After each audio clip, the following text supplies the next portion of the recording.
ভাই ভাই বাইক ওয়ার্কশপের পক্ষ থেকে নতুন আরেকটি ভিডিওতে জানাচ্ছি শুভেচ্ছা ও অভিনন্দন। আশা করি সকলে ভালো আছেন। তো আজকের যে ভিডিওর উদ্দেশ্য সেটি হচ্ছে অ্যাপাচি RTR 150 সিসি বাইক, অর্থাৎ এই বাইকটি আগেকার বাইক। তো এই বাইকটির সমস্যা হচ্ছে, আমি আপনাদেরকে দেখাই, দেখুন সমস্যাটা কি।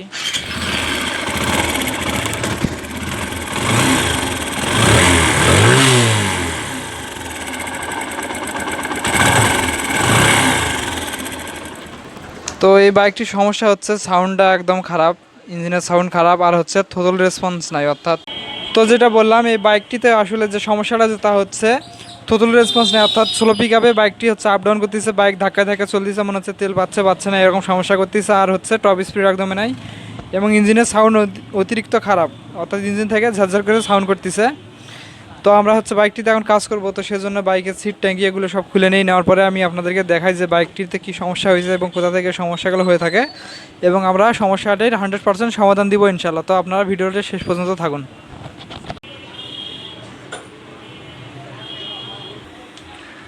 তো আমি হচ্ছে বাইকটার সিট ট্যাঙ্কি এগুলো খুলে নিয়েছি। এখন হচ্ছে আমি এই বাইকের হচ্ছে টেবিট ক্লিয়ারেন্সটা দেখবো যে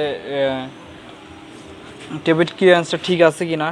টেবিট থেকে কিন্তু মনে হচ্ছিল যে শব্দটা টেবিট থেকে হচ্ছে, অর্থাৎ টেবিট ক্লিয়ারেন্স ঠিক নেই মনে হচ্ছে, কোনো একটা বেশি টাইট বা লুজ এরকম থাকলে কিন্তু টেবিটের থেকে যে যে সাউন্ডটা আসে এবং ইঞ্জিনের সাউন্ডটা খারাপ হয়ে যায়। তো আমরা হচ্ছে এখন টেবিটটা চেক করে দেখবো।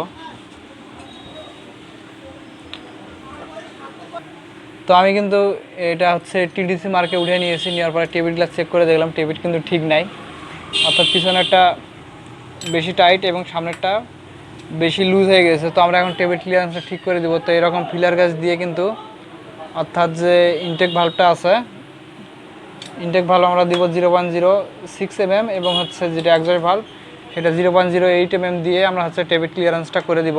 তো আপনারা দেখুন, তো আমরা হচ্ছে ইনটেক যে ভাল্বটা আছে সেটা হচ্ছে 0.06 mm দিয়ে দিব, এবং এক্সস্ট ভাল্বটি 0.08 mm মাপে টেবিট ক্লিয়ারেন্স করে দিচ্ছি। তো আপনারা দেখতে থাকুন।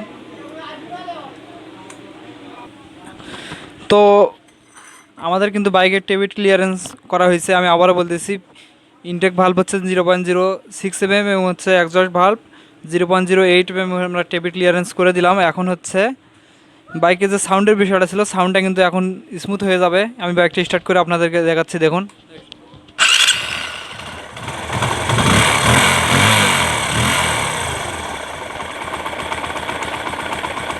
তো তো দেখুন, এখন কিন্তু আর বাইকে হচ্ছে বাজার সাউন্ডটা নাই, সাউন্ড কিন্তু রিমুভ হয়েছে। এখন যে সমস্যাটা হচ্ছে সেটা হচ্ছে বাইকটা আপ ডাউন, অর্থাৎ স্লো পিক আপে বা হচ্ছে রানিং অবস্থা বাইক ধাক্কায় ধাক্কায় যা চলতেছে, আমরা সে বিষয়ে কাজ করবো, অর্থাৎ সেটা সমাধান করব। তো এখন হচ্ছে এটা সমস্যা কিন্তু কার্বোরেটর থেকে। তো আমরা এখন হচ্ছে কার্বোরেটরের পিস্টনটা খুলে দেখবো যে কার্বোরেটরের পিস্টনে কোনো সমস্যা আছে কি না, এবং এই আপ ডাউনটা কোথা থেকে হচ্ছে। প্রথম অবস্থায় আমরা কার্বোরেটরটা খুলে দেখি, তারপরে যদি না হয় তার পরবর্তীতে আমরা কী খুলতে হবে সেটা আপনাদেরকে দেখাচ্ছি। তো এখন হচ্ছে আমার কার্বোরেটর খুলে নেই। আর এদিকে এয়ার ফিল্টার, বাইকে হচ্ছে এয়ার ফিল্টারটা নষ্ট আছে বা খারাপ হয়ে গেছে, আমরা হচ্ছে এয়ার ফিল্টারটা খুলে নতুন লাগাবো। তো এটা দেখানোর প্রয়োজন নেই, আমরা হচ্ছে এখন কার্বোরেটরটা খুলে দেখি।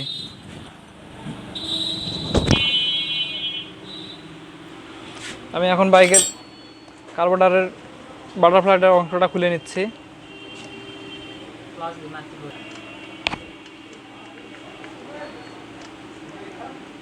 বাটারফ্লাইয়ের উপরের পিস্টনটা বের করে নিব, দেখি যে সমস্যা কি।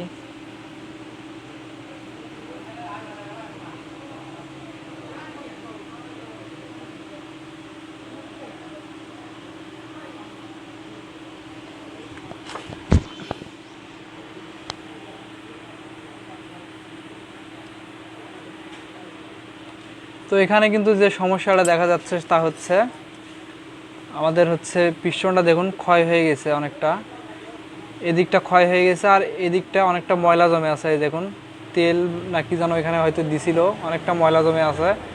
সেজন্য কিন্তু আপনার পিস্টনটা স্লো পিক আপে উপরের দিকে উঠতেছিল না, এবং এই জন্য হচ্ছে এখান থেকে আপ ডাউনটা করতেছিল। তো আমরা এখন এই পিস্টনটা হচ্ছে ক্লিন করে দিব, এবং কার্বোরেটরের এখানকার অংশটা ক্লিন করে দিয়ে দেখবো যে আপ ডাউনটা হচ্ছে চলে যায় কিনা। যদি 100% এই কাজটা করলেই আপনার হচ্ছে এই সমস্যাটা সমাধান হওয়ার কথা বা হবে। তো আমরা আগে দেখি, যদি না হয় তার পরবর্তীতে আমরা পুরোটা কার্বোরেটর খুলে ক্লিন করে দিব। তো আপনারা দেখতে থাকুন। তো এই কার্বোরেটরের হচ্ছে পিস্টন ক্লিন করার সময় আমরা যখন সিরিজ পেপার দিয়ে ঘুষবো তখন কিন্তু আপনার মোটা সিরিজ পেপার দিয়ে ঘষা যাবে না। এরকম হচ্ছে আপনার যে অর্ডার পেপার আছে 400 নাম্বার পেপার দিয়ে পানির সাহায্যে এটা কিন্তু হালকা করে ঘষা দিতে হবে।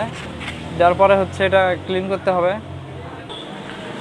তো আমার কিন্তু কার্বোরেটরের পিস্টন ক্লিন করা হয়েছে। তো এখানে আর একটা বিষয়, সেটা হচ্ছে কার্বোরেটরের যে পিনটা, তো এই পিনটা হচ্ছে হলো আপনার, আমি পিনটা খুলে নিয়েছি কারণ পিনটাতে একটু সমস্যা ছিল, সেটা আমি আপনাদেরকে দেখাই। দেখুন যে কী সমস্যা ছিল। সেটা হচ্ছে এই যে আপনারা দেখবেন পিনটার হচ্ছে এখানে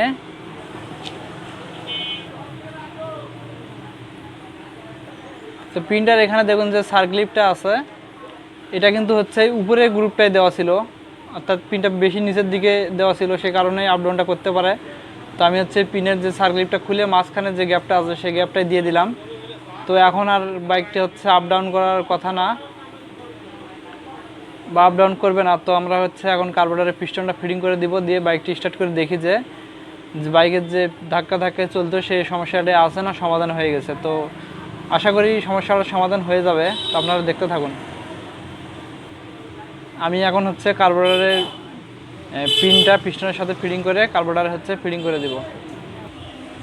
তো আমি এখন কার্বোরেটরের পিস্টনটা ফিটিং করে দিলাম।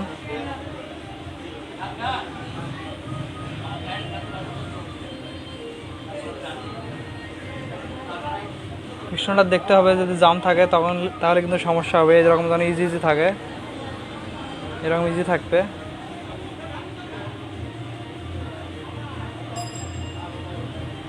এখন হচ্ছে আমি স্প্রিং দিয়ে দিলাম। এখন হচ্ছে উপরে ক্যাপটি দিয়ে নাটটি লাগাই দিব।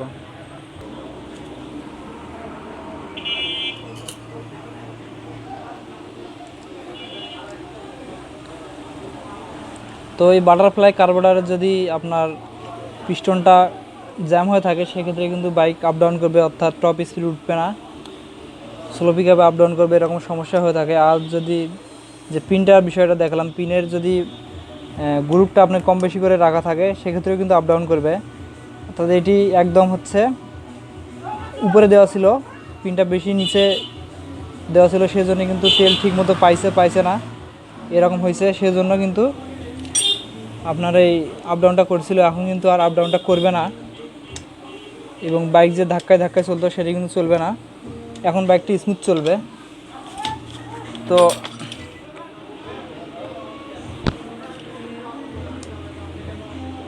কার্বোরেটরের সমস্ত নাট সুন্দর করে টাইট দিতে হবে। এদিকের অংশে যে নাটগুলো, অর্থাৎ এই ক্লিপের নাটগুলো যদি এখানটায় লুজ থাকে তাহলে কিন্তু আপনার বাইকের তেল এক্সস্ট হবে না এবং বাইক হচ্ছে অ্যাকুরেট চলবে না। তো এই নাটগুলো অবশ্যই ফুল টাইট দিয়ে দিতে হবে। এই নাটগুলো যদি লুজ থাকে তাহলে আপনার কার্বোরেটর টুইনিং করতে অনেক ঝামেলা হবে, অর্থাৎ কার্বোরেটর সঠিক টুইনিং হবে না। তো নাটগুলো সুন্দর করে টাইট করে দিব। বাস, তো আমাদের এখন এদিককার কাজ শেষ হলো। এখন হচ্ছে আমরা বাইকটিতে সিট ট্যাঙ্কি সব কিছু লাগানোর পরে বাইকটি স্টার্ট করে আপনার তেলটা অ্যাডজাস্ট করে দিব। তো আমাদের বাইকের সমস্ত কাজ শেষ হলো। আমরা হচ্ছে এয়ার ফিল্টার পরিবর্তন করে দিলাম, কার্বোরেটরের কাজ করলাম, বাইকের টেবিল ক্লিয়ারেন্স করলাম। তো এই তিনটা কারণে কিন্তু বাইকের তেল বেশি খায়, টপ স্পিড কমে যায়, ইঞ্জিন ওভারহিট হয়, স্টার্টিংয়ের সমস্যা করে, এবং চলন্ত অবস্থা আপনি যখন বাইকের এরকম ক্লাচ প্রেস করবেন তখন কিন্তু বাইকটি বন্ধ হয়ে যাবে, অর্থাৎ টুনিংয়ে থাকবে না, রেসে থাকবে না, বারবার বন্ধ হয়ে যাবে। তো এই সমস্যাগুলো কিন্তু এখন সমাধান হয়ে যাবে, বাইকটি এখন স্মুথ চলবে আশা করা যায়। তো আমরা এখন হচ্ছে বাইকের এদিকে সব কিছু খোলা আছে, সিট ট্যাঙ্কি এগুলো লাগানোর পরে এই কার্বোরেটর হচ্ছে টুইনিং করে দিব। তো আপনারা দেখতে থাকুন শেষ পর্যন্ত। আর আমরা যে কাজ করলাম, যে বাইকটিতে যে সমস্যাগুলো ছিল সেগুলো 100% সমাধান হয়ে যাবে ইনশাল্লাহ। তো আপনারা দেখতে থাকুন।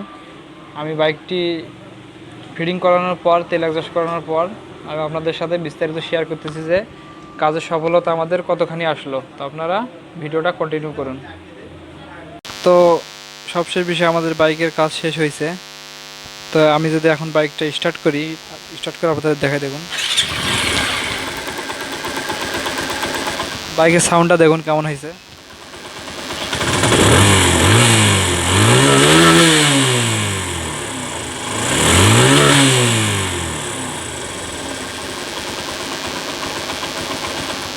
তো এখন কিন্তু বাইকের সাউন্ডও ভালো আছে। আর যে বাইক হচ্ছে রাইড করার সময় যে পিক আপ ছেড়ে ছেড়ে দিত, সেই সমস্যাটা কিন্তু এখন আর নেই।